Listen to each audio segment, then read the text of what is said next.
Good morning my dear student.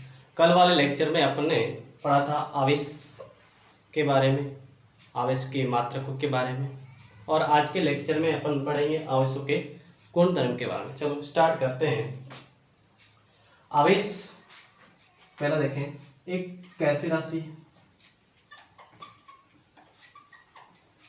आवेश राशि, और ये ऐसा ही पद्धति में देखें तो ये व्युत्पन्न भौतिक राशि भी है। अब नेक्स्ट इसका गुणधर्म, आवेश हमेशा योगात्मक होता है। आवेश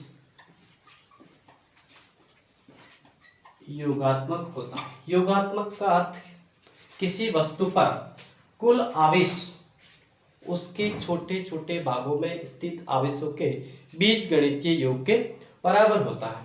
जैसे सपोज करें ये अपने पास कोई वस्तु है, इसके छोटे छोटे भाग पर यहाँ पर माइनस का 3 कूलम, यहाँ पर प्लस का 2 कूलम, माइनस का 1 कूलम और प्लस का 4 कूलम।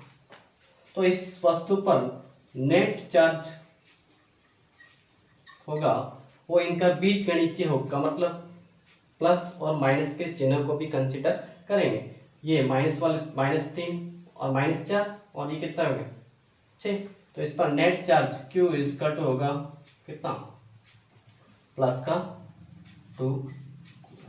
ये अपने पास आवेशों का योगात्मक। अब देखें थर्ड, आवेशों का संरक्षण या आवेश संरक्षण नियम। आवेश संरक्षण नियम क्या कहता है कि किसी विलगित निकाय के अंदर न तो आवेशों को उत्पन्न किया जाता है न ही नष्ट किया जाता है, अर्थात उस विलगित निकाय का कुल आवेश हमेशा नियत रहता है। चार्ज क्या रहेगा, कांस्टेंट। देखें और भी चीज, अब इसको एग्जाम्पल के थ्रू समझे अपन आवेश संरक्षण को। आवेश हमेशा संरक्षित। एक अपन ले कांच की छड़,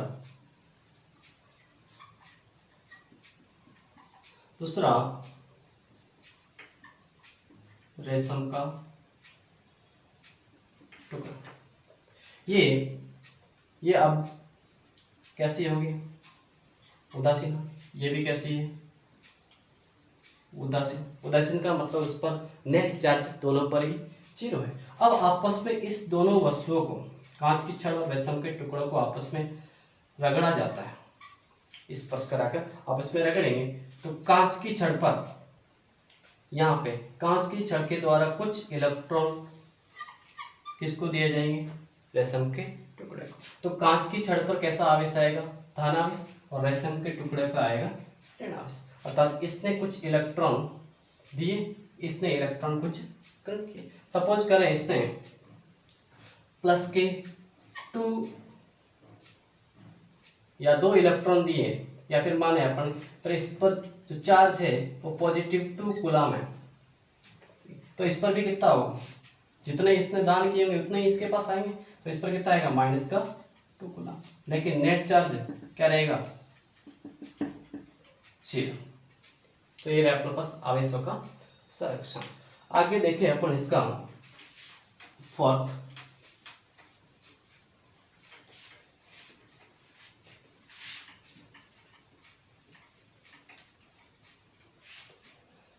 आवेश के क्वांटीकरण का सिद्धांत। फोर्थ, क्वांटमीकरण का सिद्धांत। क्वांटमीकरण का सिद्धांत क्या कहता है कि किसी भी वस्तु पर आवेश सतत रूप से वितरित न होकर एक डिस्क्रीट या असतत रूप से वितरित होता है। ठीक है, या फिर अपन कह सकते हैं आवेश है वो इलेक्ट्रॉन के पैकेट्स के रूप में होता है। या तो आवेश इलेक्ट्रॉन, 2 इलेक्ट्रॉन होते, 2 इलेक्ट्रॉन के आवेश के बराबर, इस प्रकार इसको भी अपने एग्जाम्पल के थ्रू समझें। ये अपने पास कोई एक उदासीन वस्तु है, निरावशिषित वस्तु है। इस वस्तु को मैंने कुछ इलेक्ट्रॉन दिए। अब कुछ इलेक्ट्रॉन दूंगा तो इस पर कैसा आवेश रहता है वस्तु पर? ऋण आवेश। यदि वस्तु कुछ इलेक्ट्रॉन को त्यागता है तो इस पर कैसा आएगा? धन आवेश। सपोज करें इसने एक इलेक्ट्रॉन ग्रहण की वस्तु, तो इस पर वस्तु का आवेश Q इक्वल टू आएगा एक इलेक्ट्रॉन के आवेश के बराबर, लेकिन कैसा? नेगेटिव, माइनस का 1.6 इंटू 10 की पावर माइनस का 19 बोला।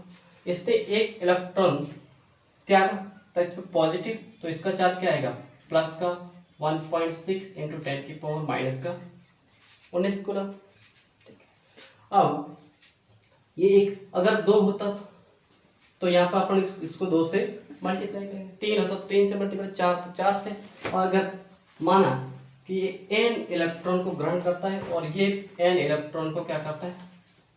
दान करता है, तो इस पर पॉजिटिव, तो ये इलेक्ट्रॉन ग्रहण करेगा नेगेटिव, इस पर क्या रहेगा? पॉजिटिव। तो इस दोनों को अगर मैं साथ में लिखें तो वस्तु पर आवेश देखें,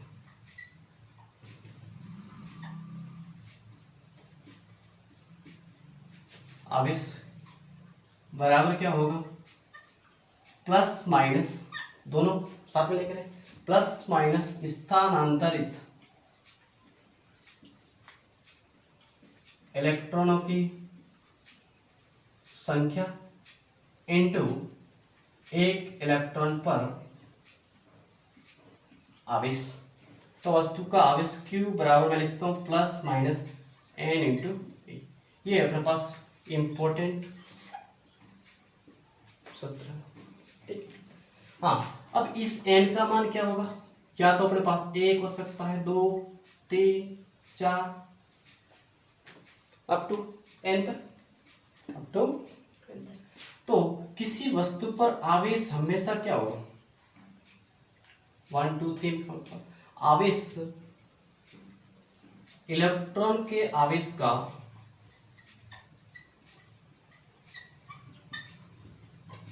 पूर्ण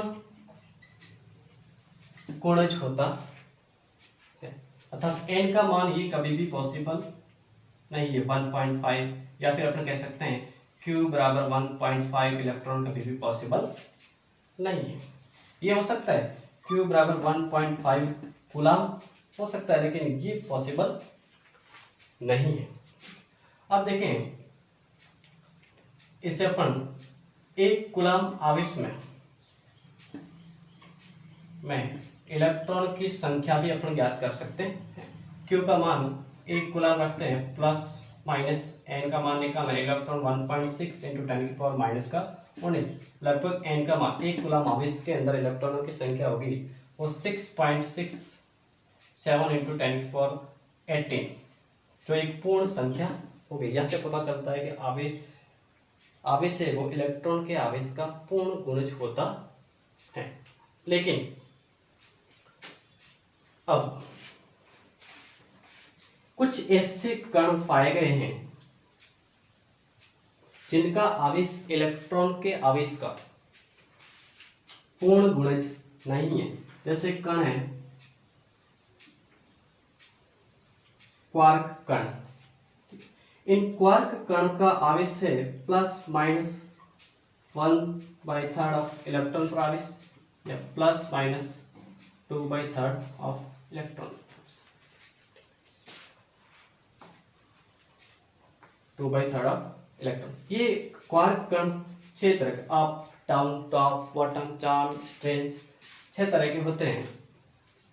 हाँ, अब एक चीज और बतानी थी अपने कि ये n का मान न्यूनतम कितना हो सकता है? 1, अर्थात किसी भी वस्तु पर न्यूनतम आवेश कितना हो सकता है? 1 इलेक्ट्रॉन के आवेश के बराबर। अर्थात तो आवेश Q न्यूनतम हो सकता है प्लस माइनस 1.6 इंटू 10 की पावर माइनस का 19 कूलम। और इस न्यूनतम आवेश को ही अपन कहते हैं मूलभूत आवेश, या फिर इसको कहते हैं अपन आवेश का क्वांटा कहते हैं। ठीक है, अब न्यूनतम ये हो सकता है तो ये वाले भी कण है जिनके इलेक्ट्रॉन का पूर्ण गुणित ना होकर 1/3 2/3 उससे भी कम है, तो इसको अपन ने आवेश का क्वांटा क्यों नहीं माना? इसका रीजन ये है कि ये क्वार्क कण पाए गए वो मुक्त रूप से स्थायी नहीं है, स्थायी नहीं है। ये क्वांटीकरण के सिद्धांत की तो पालना करते हैं लेकिन मुक्त रूप से स्थायी नहीं होने के कारण इन क्वार्क कणों को अपन आवेश का क्वांटा नहीं मान सकते, इसलिए किसको मानेंगे अपन? इलेक्ट्रॉन के आवेश को, जिसको अपन कहते हैं मूलभूत आवेश। ठीक है, समझ में आया? चलो आगे बढ़ते हैं अपन।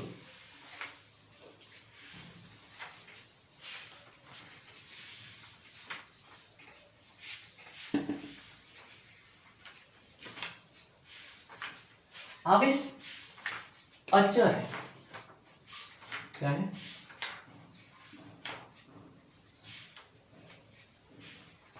अच्छा, आवेश की अचरता का मतलब, अचर का मतलब किसी निर्देश तंत्र पर वह निर्भर नहीं करता है।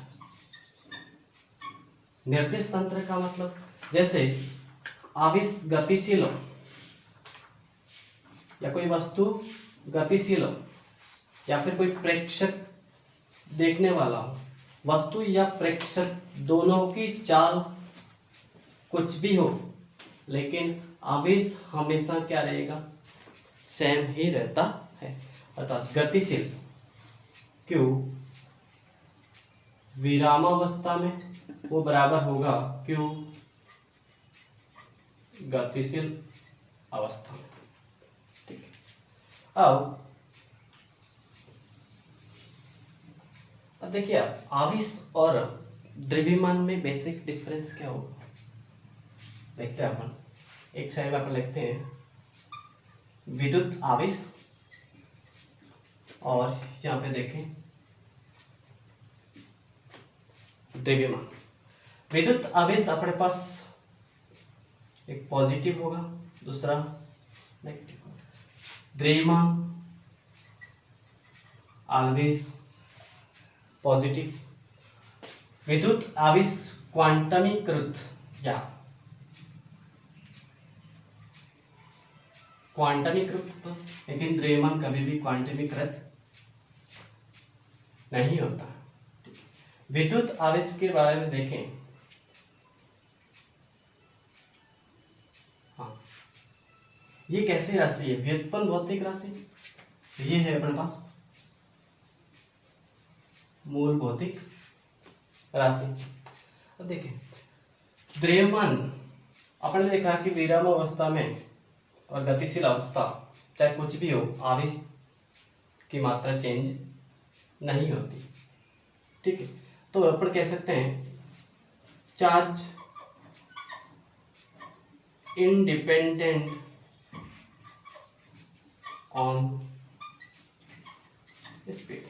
लेकिन देखिए द्रव्यमान के बारे में अपन ने पढ़ा होगा मैकेनिक्स के अंदर, m बराबर होता है m0 upon under of 1 minus v square upon c। यहाँ पे m है गतिशील अवस्था में वस्तु का द्रव्यमान, ये अपने पास कहलाता है रेस्ट मास या स्थिर अवस्था में वस्तु का द्रव्यमान। ये c प्रकाश का वेग जो 10⁸ की कोटि का। अब मैकेनिक्स में अपन पढ़ते तब m बराबर अपन जनरली m0 मान के ही चलते हैं, क्योंकि वहां पर वस्तु का वेग या तो 200 300 400 जो 10⁸ की कोटि का बहुत ही कम होता है, इसका रेशियो बहुत ही कम, तो इसको अपन क्या मान लेते हैं 0 और m बराबर क्या लेते हैं m0 ले लेते हैं। लेकिन बात करें अपन आगे क्वांटम फिजिक्स की, उसके अंदर जो भी कण गति करेंगे वो लगभग 10⁶ की कोटि से, तो ये रेशियो कम अंतर है। उस कंडीशन में अपन इसको 0 नहीं मान सकते, 0 नहीं मान सकते, तब अपन को यहाँ पे m बराबर m0 नहीं लिख सकते। तब अपन कहेंगे द्रव्यमान डिपेंड्स ऑन स्पीड। ठीक है। दूसरा लास्ट इंपॉर्टेंट है, आवेश और द्रव्यमान में क्या संबंध है? द्रव्यमान या फिर कहें आवेश के बिना द्रव्यमान संभव है, लेकिन द्रव्यमान के बिना कोई आवेश संभव नहीं है। अर्थात charge always comes with mass. ठीक, ये अपन ने पहले आवेश और द्रव्यमान के बारे में। चलो अगले लेक्चर के अंदर अपन और रुक जाइए।